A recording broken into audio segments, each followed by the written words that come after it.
నమస్తే, welcome to legend TV. ప్రస్తుతం నాతో పాటు మాల నాయకురాలు భారతి గారు ఉన్నారు. మాట్లాడే ప్రయత్నం చేద్దాం. ఈ ఎస్సీ వర్గీకరణ వల్ల మాలలకి అన్యాయం జరుగుతుంది. ముఖ్యంగా చదువుకున్న విద్యార్థులకు ఉద్యోగ రీత్యా చాలా అన్యాయం జరుగుతుందంటూ కూడా మాట్లాడడం జరిగింది. ఇందాక ప్రెస్ మీట్ లో కూడా మాట్లాడదాం. నమస్తే అమ్మా. నమస్తే. ప్రధానంగా అంటే ఈ వర్గీకరణ అనేది నువ్వు అంగీకరిస్తావా, ఏదైతే 5% మాలలకి ఇస్తామన్న అంశం ఏదైతే ఉందో నీ స్టాండ్ ఏంటి? మేమైతే అంగీకరించమండి. ఈ రిజర్వేషన్ చేయించుకోవాలి కావాలి అనుకుంటే ఇప్పుడు ఏదైతే 15% రిజర్వేషన్ 20% పెంపొందించండి. అప్పుడు మీకు ఒక 1% ఎక్కువ రిజర్వేషన్ తీసుకుంటా అంటే తీసుకోండి. అప్పుడు మీరు లబ్ధి పొందుతారు, మేము లబ్ధి పొందుతాం. కానీ ఇప్పుడు ఉన్నటువంటి 15% రిజర్వేషన్ లో మేము 9% తీసుకుంటాం, మాలలకు 5% ఇస్తాం అనేది కరెక్ట్ కాదు. దీని వల్ల స్టూడెంట్స్ చదువుకున్న వాళ్ళు ఇప్పుడు మీకు లాగా గ్రాడ్యుయేట్ అయ్యి జాబ్స్ చేయాలనుకున్న వాళ్ళకి ఏ రకంగా నష్టపోతారు? ఇప్పుడు మా మాలల్లో కూడా 59 ఉపకులాలు ఉన్నాయండి. మాకు 5% రిజర్వేషన్ ఇచ్చినట్లు అయితే మేము ఇక్కడ మా క్యాస్ట్ వచ్చేసి దాసరి, నాది 0.0139 రిజర్వేషన్ లో ఉంది.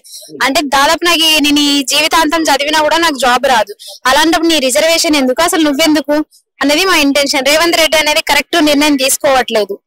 నీ అంచనా అన్నట్టు ఇప్పుడు ఈ రిజర్వేషన్ కావచ్చు, ఇప్పుడు సర్వే ఫలాల్లో కూడా దాదాపు చాలా వరకు 5% వరకు నష్టపోతా ఉన్నారు. సంఖ్య కూడా తగ్గినట్టుగా కనపడతా ఉంది. జనాభా సంఖ్య కూడా ఈ సర్వే ప్రకారం తగ్గింది, ఎస్సీల సంఖ్య తగ్గింది అంటూ కూడా వాళ్ళు చూపిస్తా ఉన్నారు సర్వే ప్రకారం. మీ స్టాండ్ ఏంటి? సర్వే అనేది చాలా అబద్ధం. కరెక్ట్ గా సర్వే చేయలేదు.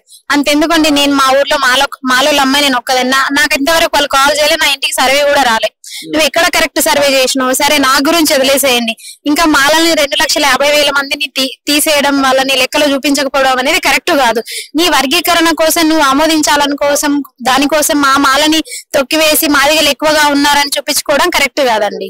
అదే మాదిగలు ఏమంటున్నారంటే మాలలో తింటా ఉన్నారు దోచుకున్నట్టు కూడా ఇందాక కూడా మందకృష్ణ మాదిగ గారు మాట్లాడుతా ఉన్నారు. ఇదంతా కూడా ఈ సర్వే గానీ లేదా ఈ ఎస్సీ వర్గీకరణ అంతా కూడా మాల కమ్యూనిటీ అనుకూలంగానే ఉంది, వాళ్ళే దగ్గర నుంచి చేయించుకున్నట్టుగా ఉంది. ఇదంతా కూడా ఎస్సీ వర్గీకరణ వాళ్ళే లబ్ధి పొందుతా ఉన్నారు, మేము నష్టపోతున్నామని ఆయన చెప్తాం.